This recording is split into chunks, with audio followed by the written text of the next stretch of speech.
नमस्कार, स्वागत है परीक्षा खबरी में। 27-28 जनवरी की महत्वपूर्ण खबरों को देखेंगे। 2 दिन कंटिन्यू नहीं रहा प्रोग्राम हमारा, शाम वाला भी, तो आज से दोनों रात में 8 बजे वीडियो भी देखना ना भूलें, वो भी कंटिन्यू आज से होगा। ठीक है, पॉलिटी चल रहा है उसमें। बाकी किसी पेड कोर्स से जुड़ना हो हमारे तो 9453775039 पे संपर्क करके जुड़ सकते हैं। PCSJ APO देने वाले अगर सामान्य अध्ययन की तैयारी करना चाहते हैं तो वो ज़रूर हमसे इस नंबर पे संपर्क कर सकते हैं। दूसरी बात आपसे कहना चाहता हूँ, जे वालों के लिए एक और काफ़ी चर्चा का विषय है। कल एक ग्रुप में चर्चा हो रही थी, बड़ा ग्रुप है ला वालों का।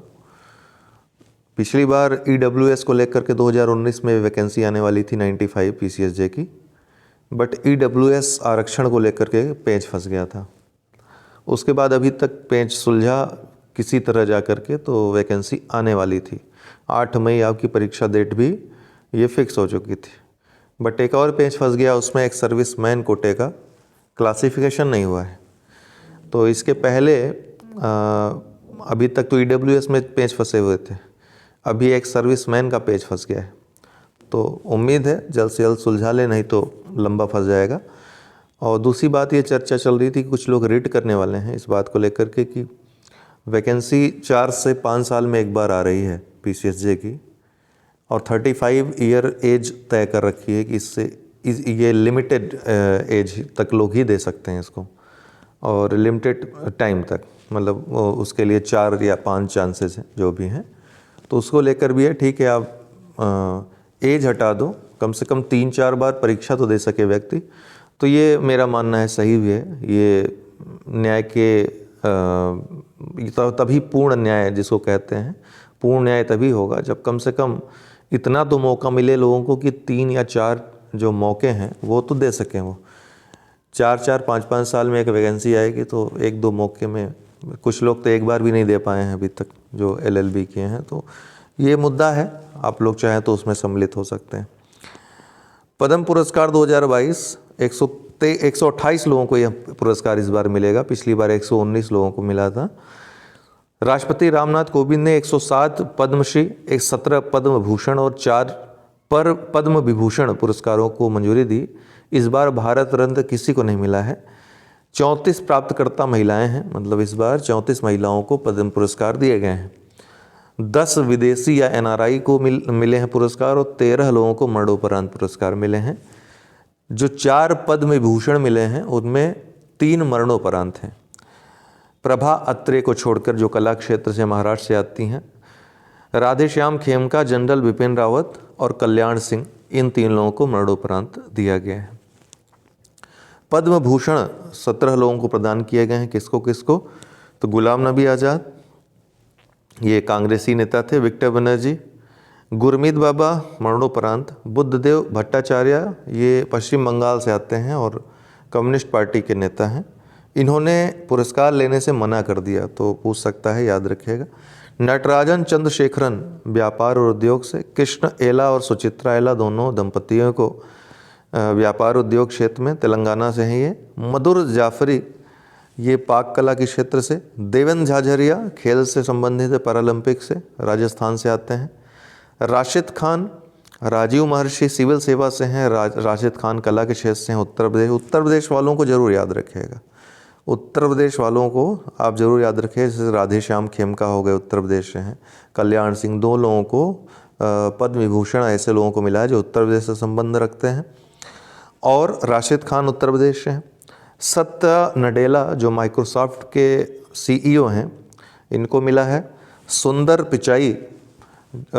पिचाई जो कि गूगल के जो CEO हैं, इनको मिला है। ठीक है, अमेरिका अल्फ़ाबेट गूगल के जो CEO हैं।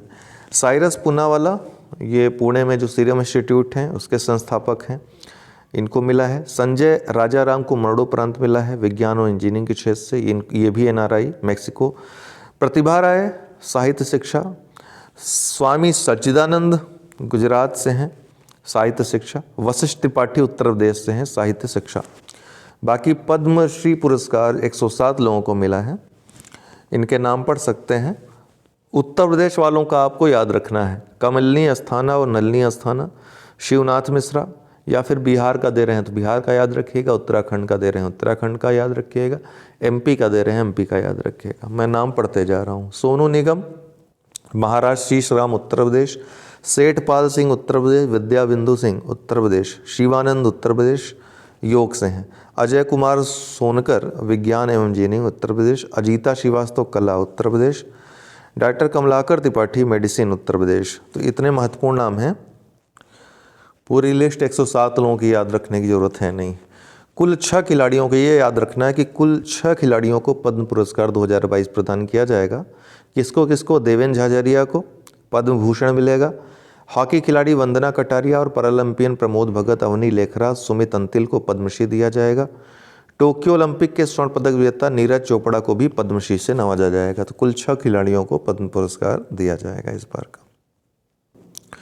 कुछ लोगों ने पद्म पुरस्कार लेने से इनकार कर दिया है, याद रखिएगा, ठीक है। बुद्धदेव भट्टाचार्य, संध्या मुखर्जी ने पद्म पुरस्कार से किया इनकार। तो पश्चिम बंगाल के पूर्व मुख्यमंत्री बुद्धदेव भट्टाचार्य ने 25 जनवरी को 2022 को पद्म भूषण पुरस्कार से इनकार कर दिया। कारण यह था कि उन्हें पुरस्कार दिए जाने की सूचना नहीं दी गई थी। उन्होंने 2002 से 11 तक मुख्यमंत्री के रूप में, पश्चिम बंगाल के मुख्यमंत्री के रूप में भी कार्य किया था। गायिका संध्या मुखर्जी ने भी पद्म पुरस्कार के प्रस्ताव को ठुकरा दिया। उन्हें इससे पहले बंग विभूषण और सर्वश्रेष्ठ पार्श्व गायिका के लिए राष्ट्रीय फिल्म पुरस्कार सम्मानित किया जा चुका है। इनके पुरस्कार छोड़ने का कारण राजनीतिक बताया गया। खैर, उस पर चर्चा नहीं, बस ये ध्यान रखिए कि इन्होंने इनकार कर दिया। प्रधानमंत्री राष्ट्रीय बाल पुरस्कार 2022 बहुत महत्वपूर्ण है, 29 बच्चों को दिया गया। इन विजेताओं में 21 राज्यों और केंद्र शासित प्रदेशों के 15 लड़के और 14 लड़कियां शामिल हैं। PMRBP पुरस्कार भारत सरकार द्वारा 6 श्रेणियों में असाधारण क्षमताओं, ध्यान रखिएगा श्रेणियां कितनी? 6, असाधारण क्षमताओं और उत्कृष्ट उपलब्धियों वाले बच्चों को दिया जाता है। इस पुरस्कार में 1 लाख रुपए का नगद पुरस्कार दिया जाएगा। पुरस्कारों का श्रेणीवार वितरण: नवाचार की श्रेणी में 7 पुरस्कार, समाज सेवा के क्षेत्र में 4, शैक्षिक क्षेत्र में 1, खेल के क्षेत्र में 8, कला और संस्कृति के क्षेत्र में 6, बहादुरी के क्षेत्र में 3। तो कुल 29 पुरस्कार इस बार दिए गए हैं। ट्रांसपेरेंसी इंटरनेशनल जो वैश्विक संस्था है, करप्शन परसेप्शन इंडेक्स जारी करती है। तो 2021 के लिए उसने करप्शन परसेप्शन इंडेक्स जारी किया है।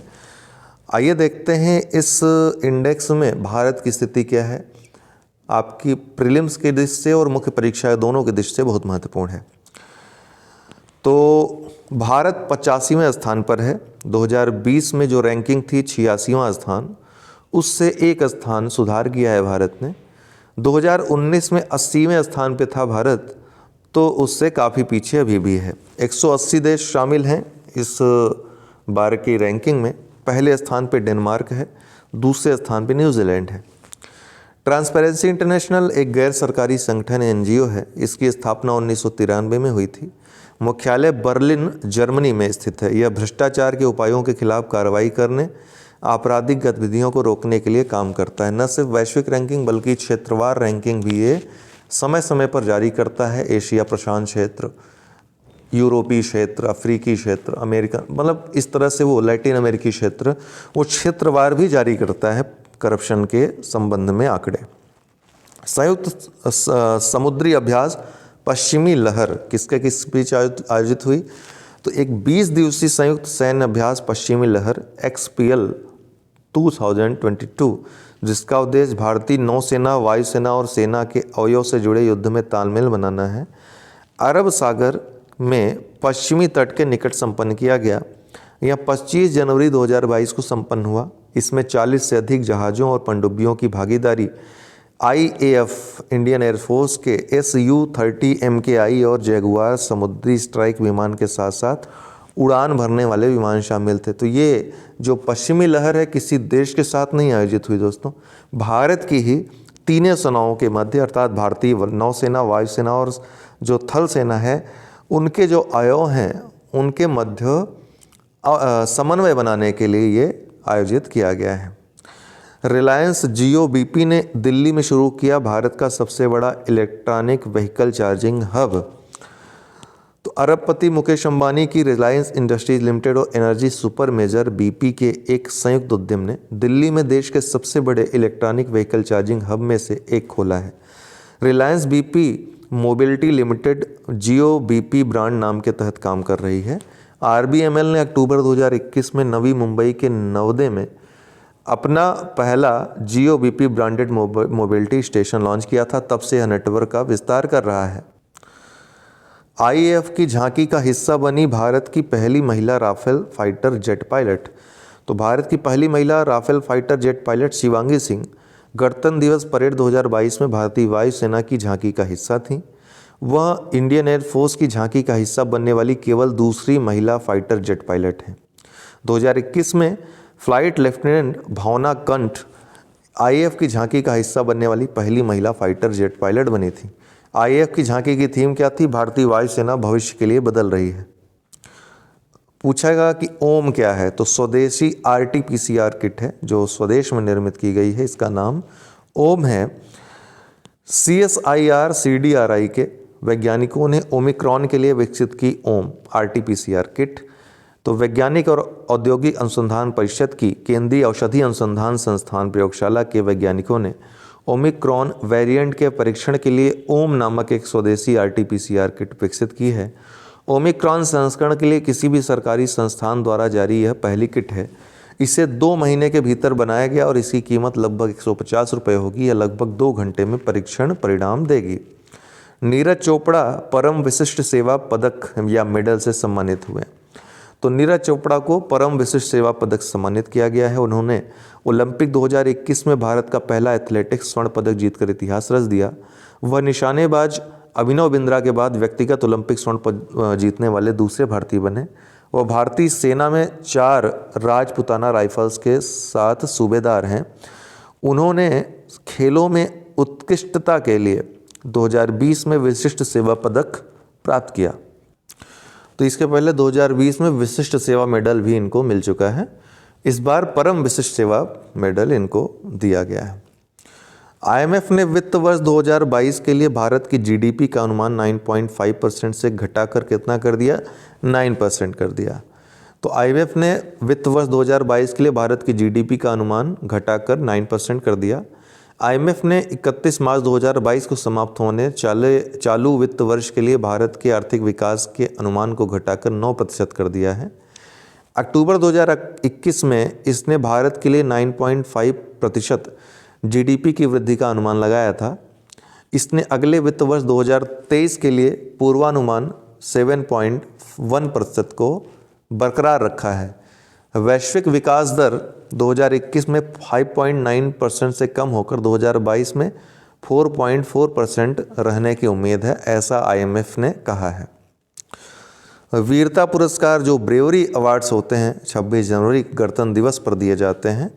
तो 25 जनवरी 2022 को राष्ट्रपति रामनाथ कोविंद ने सुरक्षा बलों के कर्मियों के लिए 384 वीरता पुरस्कार और अन्य सैन्य अलंकरणों को मंजूरी दी।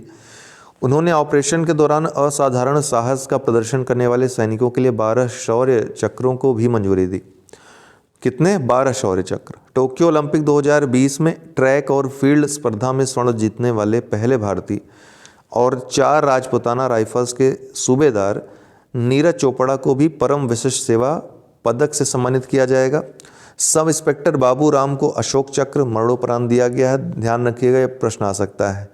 9 कर्मियों को, सैन्य कर्मियों को शौर्य चक्र से नवाजा गया है। शौर्य चक्र भारत का तीसरा सर्वोच्च शांतिकालीन वीरता पुरस्कार है। यह पुरस्कार 9 कर्मियों को मरणोपरांत के साथ साथ 3 अन्य कर्मियों को प्रदान किया जाएगा। पुरस्कार पाने वालों में शामिल हैं कौन कौन? नायब सूबेदार सिजीत एम, हवलदार अनिल कुमार तोमर, हवलदार काशी राय बम्मन नल्ली, हवलदार पिंकू कुमार, सिपाही Maru Prolu Jaswant Kumar Reddy, CRPF head constable Ajit Singh, CRPF constable Vikas Kumar, CRPF constable Purnanand, CRPF head constable Kuldeep Kumar Urvan. इसके अलावा राइफलमैन राकेश शर्मा, सीआरपीएफ के डिप्टी कमांडेंट दिलीप मलिक और सीआरपीएफ के सहायक कमांडेंट अनिरुद्ध प्रताप सिंह। तो कुल 12 लोगों को 384 पुरस्कार कुल दिए गए हैं वीरता पुरस्कार। इसमें 29 परम विशिष्ट सेवा पदक, 53 अति विशिष्ट सेवा पदक, 4 उत्तम युद्ध सेवा पदक, 13 युद्ध सेवा पदक, 122 विशिष्ट सेवा पदक, 2 वायुसेना पदक, 81 सेना पदक और 8 नौसेना पदक, 40 सेना पदक और 14 वायुसेना पदक। अभी रस्किन बॉन्ड की एक पुस्तक काफ़ी प्रसिद्ध है, चर्चा में है, a little book of India celebrating 75 years of independence. किसने लिखा है? रस्किन बॉन्ड ने। प्रसिद्ध कथकली नृत्यांगना जिनका हाल ही में निधन हो गया, क्या नाम है? पद्मश्री मिलेना साल्विनी। आइए क्विज देख लेते हैं। किस संस्थान ने 2021 के दौरान भारत की जलवायु रिपोर्ट जारी की? तो भारत मौसम विज्ञान विभाग ने 2021 के दौरान भारत की जलवायु रिपोर्ट जारी की। रिपोर्ट के अनुसार 1901 में देश में राष्ट्रव्यापी रिकॉर्ड शुरू होने के बाद से 2021 भारत में 5वां सबसे गर्म वर्ष था। सरकार ने अमर जवान ज्योति को राष्ट्रीय युद्ध स्मारक की ज्योति में मिला दिया है। अमर जवान ज्योति की शाश्वत ज्योति किस वर्ष प्रज्वलित की गई थी, पूछ रहा है। तो ये 1972 में प्रज्वलित की गई थी। तत्कालीन प्रधानमंत्री इंदिरा गांधी द्वारा 1971 के भारत पाक युद्ध के दौरान अपने प्राणों की आहुति देने वाले सैनिकों की याद में यह जलाया गया था। किस भारतीय अभिनेता ने हाल ही में DC south Asian film festival 2021 में international association of working women award जीता है? तो सुष्मिता सेन ने। ठीक है। 2022 की पहली ब्रिक्स शेरपा बैठक किस देश की अध्यक्षता में आयोजित की गई थी? तो चीन की अध्यक्षता में आयोजित की गई थी। ठीक है। आज़ादी के अमृत महोत्सव से स्वर्णिम भारत की, अभी इस बार चीन में ही ब्रिक्स का आयोजन होना है, शिखर सम्मेलन का। तो आज़ादी के अमृत महोत्सव से स्वर्णिम भारत की ओर कार्यक्रम किस संगठन द्वारा आज़ादी का अमृत महोत्सव के उत्सव के लिए समर्पित 1 वर्ष की पहल है? तो ये ब्रह्म कुमारी जो संस्थान है उसके द्वारा।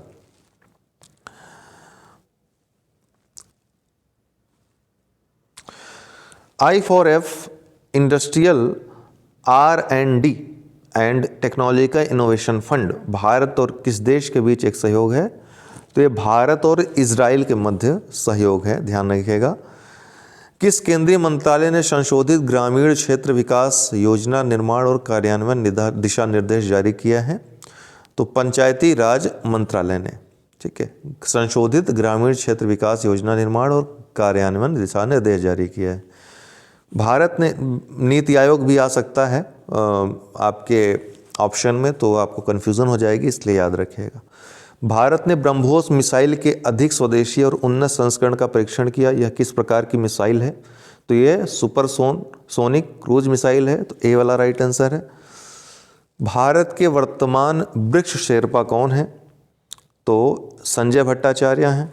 ठीक है। इन्होंने अभी जो हाल ही में ब्रिक्स शेरपाओं की बैठक हुई चाइना में, उसमें भाग लिया भारत तरफ से। क्या नाम है? संजय भट्टाचार्य। तो आज के लिए इतना ही दोस्तों, बहुत बहुत धन्यवाद।